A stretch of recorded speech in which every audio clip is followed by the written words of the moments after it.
Hey guys, what's up? Today we have something special again. In that weird realm of space guns, we got our hands on an FN P90. It's gonna be interesting, it's gonna be fun, it's gonna be short and quick, just an overview. Let's check it out.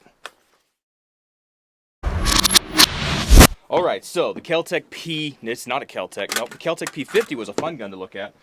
And we got one more thing we want to look at that gun later in a different video. But today, we're going to take a look at its predecessor, you might say. Some people probably call that blasphemy. Because Kel-Tec and FN are not quite on the same par, in most people's opinion. But the P90, I'm going to get them mixed up. The P90 is what we're talking about. The P90 is it's an interesting gun, right?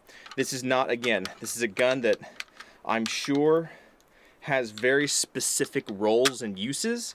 And for me, I don't have those specific roles and uses. I just don't. So for me to have the opportunity to take a look at this gun, to shoot it a little bit, kind of get a little feel for it, and just do a little overview, I thought would be an awesome experience and an awesome opportunity, kind of to share my thoughts with it. Because, man, I sound like I am a pastor or something. I don't know. I feel like I'm preaching to y'all. Sorry, it's kind of weird. No, but I thought it would be a really interesting opportunity to really kind of look at this, kind of get my take on it, because who cares about my take? Nobody, except for me. I like to take care of my take. That doesn't make any sense. We're going to load this thing up. We're going to shoot it. We're going to see how it feels. We're going to see how it shoots. And at the end, maybe it'll change my mind, but I highly doubt it's going to change my mind to actually buy one. But let's check it out real quick. All right, that's enough. We're not going to shoot all 50 rounds in here. We probably have 25. All right, so here's a little thing on these mags, which I don't know if this is a P mag or if this is an FN mag. It's not marked anywhere, so I don't know. But you can see right here, it's marked 25 rounds. Probably can't see that because the sun is at that perfect golden hour where it's not up yet. So here, this is what we're going to do. Throw on the ears. I'm just going to shoot this as steel. It's not suppressed. Interesting factoids about these guns is apparently, according to the information on the internet, which is totally true, by the way, these things are not very good suppressed. If this was my personal gun, I would SBR this thing. Basically, this is a shroud that goes over the barrel. I would take this thing off. I would replace the barrel, get a half a 28 thread, run a suppressor on here, so it'd be about the same length, but it would be suppressed. I think that'd be really cool, but it is what it is. Before we actually get to shooting it, getting all dirty, I'll show you just a quick down and dirty disassembly of this guy. I didn't know this. Whenever I picked this thing up, I looked at it like a dummy. I was like, how do you check the thing? Right? You could check it by looking down here. This is your ejection port down here. You could check it. You pull the charging handle, which is on both sides right here. These little ears, they're the same on both sides, right? You pull that back. You could look up in there and make sure it's clear. You can see the chamber from down there. Yep, right there. You can kind of see the chamber. And then obviously if the magazine is out, you can look in here and see that the chamber is clear. So you could clear the weapon even with a magazine in it, and you could see that there's no ammunition in the magazine. You can pull this back, look down in there, see an empty magazine, see an empty chamber, and be good to go. That's an interesting little thing. I didn't know that when I picked it up. I just started looking at it like, huh? Anyway, you have this big button right here. You push this big button, and like this whole, basically the gun comes off, right? So this is the barrel and all that kind of stuff in here. I don't think you're supposed to take it apart further from that. I'm not exactly sure. I'm not an expert on this at all. Totally outside of my wheelhouse. Back, I think the bolt comes out. That's the bolt. That just slides out. And then back here, where did it go? I think this just slides off. Yep. Your butt pad, basically, there's no buttons or anything. You just slide it straight up and off. And then there's a lever, right? I believe it's a lever. I'm gonna do this and do it wrong probably. Yep, this little lever right here. You pull this down, pull it out, that's your fire control group, which weighs like 2 ounces. It's made out of like plastic and stuff, which is weird. And this is an FN gun. So I have no idea, but that's all you do to take this thing apart. This is a big hunk of plastic. It got some different pieces in it. I don't think you're supposed to disassemble it any further than that, but to put it back together, you do the same thing but opposite. See how you pull that little lever down, and then the fire control group will go in. You take your butt pad, slide that from the top down, right? Is that? No, it only goes in one way. It's got dovetails on this side it doesn't. All right, so that goes in. Take your bolt, right? Obviously, firing pin side forward. Slide that guy back in here. Do we see that? It just slides back in there. And then you take your barrel, or your upper, I don't know what you would call this thing, and it just slides in. Sorry, just slides in. Push that button down again. And function check. I don't think you can put that bolt in upside down. So there you go, that's function checked. And then you have your safety, which is really weird, inside the trigger guard right down in here.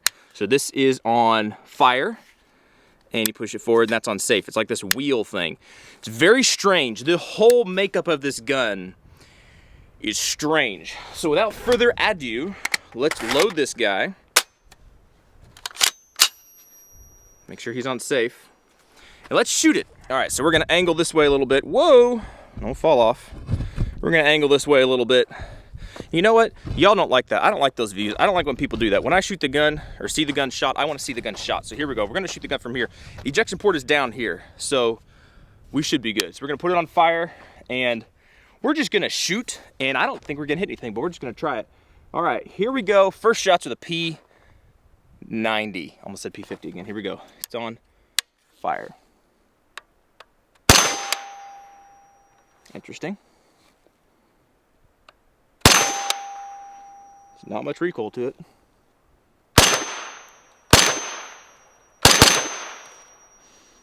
Interesting smell. No, there's not much recoil to that at all. Could you fire it one-handed? I wonder. I'm sure you could. I'm sure I couldn't hit anything with it. Nope. Yeah, there's really not much recoil, and that's a very strange feel to it, really.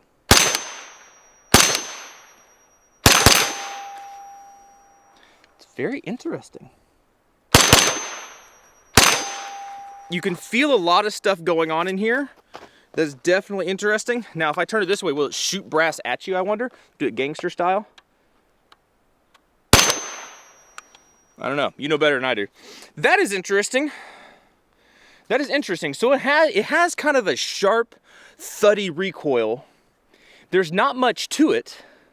I mean, really, if you hold it really loose and just squeeze the trigger. Now, there's not much to it, but if you really bear into it, I mean, you feel it pop, you feel it jump a little bit, but there's not really a whole lot to that. That is not bad. Okay, we are just gonna put this on paper. All we have is iron sights. That's all we have. I'm gonna throw it in the little tripod vise thing and just shoot it at paper. Who knows what it's gonna do?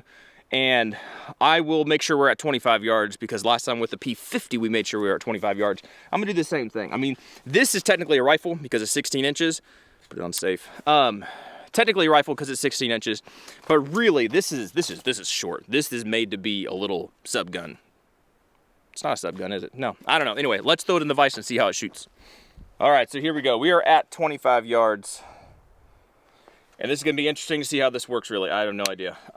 In a vise, kind of interesting.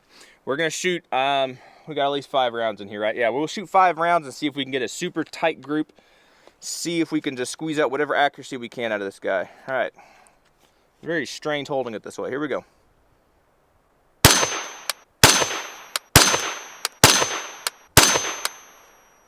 All right. Interestingly enough, I don't know if you can see this or not. If you have a beard, if you're a man, if you have a beard and you shoot AR-15s, you might notice something about this gun. Cancel tracking. All right, I don't know how much this is gonna show up, but I noticed this right when I first shot it. When you notice the first shot that I took, not here, but when I first shot it, I kind of pulled my face away a little bit. This has a beard catcher on it. I didn't know it did. AR-15s are notorious for that. The butt stocks, the stocks, whatever. This has a beard catcher on these little, on the magazine release, basically. So yes, this ripped out one of my little beard hairs. And I don't know how big of a deal that's going to be, but that's interesting. So, whatever that's for, I don't know. Nobody really cares about that. But you might. You might care about that. Let's go look at that group real quick. All right, so here's our group. We were just aiming with the iron sights that come on this thing, right? Which is like very, very crude iron sights. A hole drilled in the back of this Picatinny mount and a front sight up front. That's all we got. And we got about a, whatever that is, a 2-inch group, whatever. Not the best size group, but if you threw on good sights, right? Or if you threw on a little red dot or something, I guarantee you're gonna do better because your point of aim is gonna be much, much better. But that's what we got shooting out of a rest. Kind of is what it is, about a 2-inch group, something like that. All right, guys, I told you that was going to be a quick review, a quick overview, review, whatever you want to call it. There is a round in there. I told you it's going to be quick. It's going to be short and to the point. It's a fun gun. It is fun to shoot. If it was a lot cheaper to shoot, I would definitely be more into it. These are fun guns, and the potential for it, really, you could use this on small game. Rabbits, I guess grouse. I'm getting into grouse now. Coyotes, I imagine this would be a fun gun to take coyotes with, or caliber to take coyotes with, I would think. I'm not exactly sure, but I would think. And just stuff like that. You know, I'm not sure I would use this on anything bigger than that. But it would just be fun, and also just to have fun with and plank with and shoot. There's such little recoil to it. It really is just very, very fun to shoot.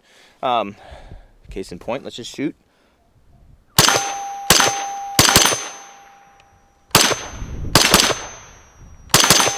I mean, there's nothing to it. It doesn't recoil. It's very controllable. Really is controllable. And it has weird, funky ergonomics, which give it a strange, you know, fun new look, right? We're so used to AKs and ARs and all that kind of stuff. It's fun to try out something different. Now, if this fits your budget, because these things run over $1,000, and if it fits your budget to shoot, because this ammo is kind of hard to find, and it runs about 50 cents to $1 and up, depending on where you get it. It can be fun. It can be a lot of fun. If you shoot a lot, maybe not something for you. If you have unlimited resources, obviously, then you can do whatever you want to do. But it is a fun gun. It is fun. Again, if I had this thing, throwing a SBRing it, putting a, you know, I think it's a 10.4, 10.3, whatever barrel in it, putting on a suppressor, I think that would be very, very fun. So anyway, guys, I told you it's gonna be quick. I'm trying to drag this out longer, but there's no reason to. If you have any questions about this, let me know. I probably don't have the answers because I am not an expert at this gun whatsoever. It's just fun and it's different. And that's all there is to say about it, all right? Y'all be good to be safe. Appreciate you watching everything. Hopefully we'll catch y'all in the next video. All right, quick thing. I've been told I should put this at the beginning of my videos. My battery's gonna run out, so I'm gonna make this quick anyway. And I'm not gonna put it at the beginning of my videos right now because I feel self-conscious doing it. I do have a Patreon, all right? And there's a couple guys on there that actually do help out, and they are very active on there. They comment. I try to give them extra content, usually one video a week. Not always, I can't promise that kind of thing. But I try to give them extra stuff, and in return, I'm able to buy ammo and stuff to shoot through these things. It's what everybody says because it's very true. It's very true, and now I sound like one of those salespeople, and that's why I don't like even telling people about this.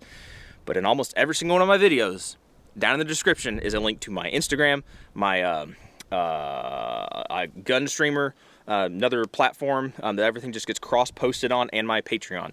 So if you're interested, go over there, check it out. I can't really give you a whole lot of stuff extra over there, except for a little bit of extra content. And if we get more people, then we can do more things because ammo's expensive, guns are expensive, cameras, batteries, all that kind of stuff. It costs money, and sometimes the wife doesn't want me to spend the grocery money on that. So we try not to do that because it's a bad idea. But anyway, enough of that. I appreciate you guys that do that. And I'm done. I'm out. That's it. Actually, I got a couple more rounds. So I'm going to shoot these. Watch, I probably have like no more rounds. I just lied. But I thought I did. Nope, that's it. That's it. No last round bolt hold open, by the way. Is what it is.